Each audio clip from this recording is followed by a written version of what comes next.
महाराष्ट्राला आता सुरुवात करूया। सुरुवातीला एक मोठी बातमी। भोंदू अशोक खरातला थोड्याच वेळात नाशिक सत्र न्यायालयामध्ये ऑनलाईन व्हिडिओ कॉन्फरन्सिंगद्वारे हजर केलं जाणार आहे। एसआयटीचं पथक भोंदू अशोक खरातला घेऊन पोलीस अकॅडमी इथे दाखल झाले। नाशिक सत्र न्यायालयाने भोंदू अशोक खरातला 7 दिवसांची पोलीस कोठडी सुनावली होती।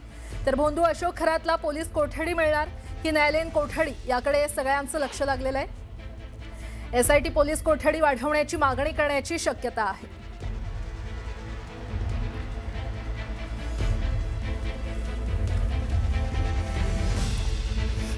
आणि आता थेट जाणार आहोत, नाशिकमध्ये आहेत आमचे प्रतिनिधी संकेत वरक, ते आपल्याला अधिकची माहिती देतील। संकेत, आता अशोक खरातला आज पुन्हा न्यायालयात हजर केलं जाणार आहे। व्हिडिओ कॉन्फरन्सिंगद्वारे त्याला हजर केलं जाणार असल्याचं कळतंय, काय अपडेट? नक्कीच आपण जर पाहिलं तर खरात प्रकरण हे अर्थात खूप धक्कादायक प्रकरण जे होतं ते काही गेल्या महिनाभरापूर्वी समोर आलं आणि त्याची जी चौकशी आहे ती एसआयटी मार्फत सध्या सुरू आहे। जो पहिला गुन्हा होता त्या पहिल्या गुन्ह्यामध्ये खरं तर 14 दिवसांची पोलीस कोठडी जी होती खरातची मिळाली होती पोलिसांना। त्यानंतर दुसरा गुन्हा होता त्यात जवळपास 7 दिवसांची मिळाली होती। आज त्या दुसऱ्या गुन्ह्याची पोलीस कोठडी संपते, त्याच्यामुळे जो तिसरा गुन्हा आहे त्या गुन्ह्यासंदर्भात आज एसआयटी जी आहे ती न्यायालयात पोलीस कोठडीची मागणी करेल। खरं तर एसआयटीला अजून या प्रकरणाची खूप जास्त चौकशी करायची, जवळपास 9 गुन्ह्यांची जी आहे ती चौकशी एसआयटी करते। त्यातला एक गुन्हा जो आहे तो फसवणुकीचा, पण उर्वरित 8 गुन्हे जे आहेत ते लैंगिक शोषणाचे आहेत। त्याच्यामुळे आपण जर पाहिलं तर याच्या आधीच्या 2 पोलीस कोठडीचे पीसीस जर आपण ज्याला म्हणतो ते जर आपण पाहिलं तर त्या पहिल्या 2 गुन्ह्यांच्या आहेत, पण आता तिसऱ्या गुन्ह्याची जी आहे ती डिमांड आज एसआयटी करेल। खरं तर एकंदरीत आपण संपूर्ण प्रकरण जर पाहिलं तर वेगवेगळे धागेदोरे या प्रकरणाला येत आहेत। आपण जर अंजली दमाने यांचा दावा पाहिला तर परवा 2 दिवसांपूर्वी सीडीआर आले होते, त्यांनी सीडीआर समोर आणले होते की माझ्याकडे माहिती आहे मला माहिती आहे कोणाकोणाचे कॉल्स गेले होते।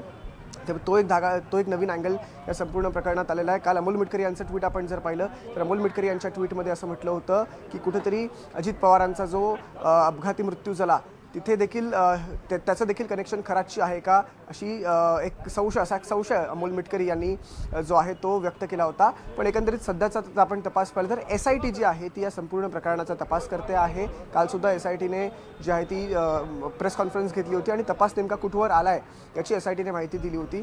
जवळपास 9 गुन्हे जे आहेत त्याचा एकंदरीत एसआयटी जी आहे तपास करतातले मगाशी मी सांगितल्याप्रमाणे 8 गुन्हे जे आहेत ते लैंगिक शोषणाचे आहेत आणि त्या अनुषंगाने एसआयटी सध्या तपास करते। या संपूर्ण प्रकरणात ईडीची सुद्धा एंट्री झालेली आहे आणि एसआयटीने हे सुद्धा म्हटलेलं आहे की ईडीला जे काही सहकार्य लागणार आहे ते सुद्धा एसआयटी मार्फत केलं जाईल।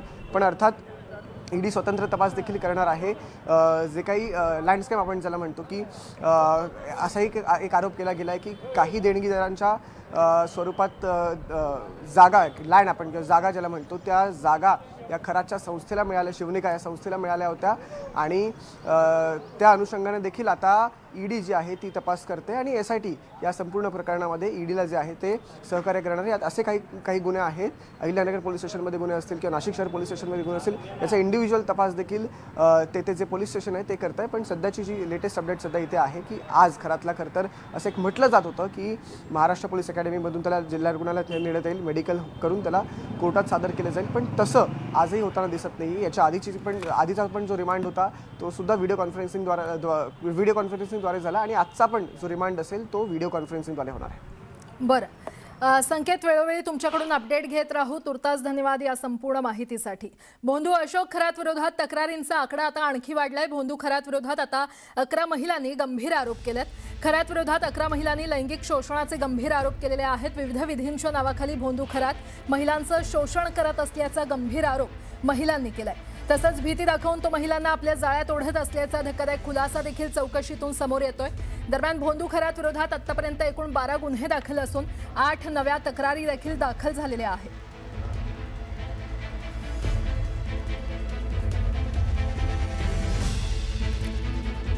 तर भोंदू खरात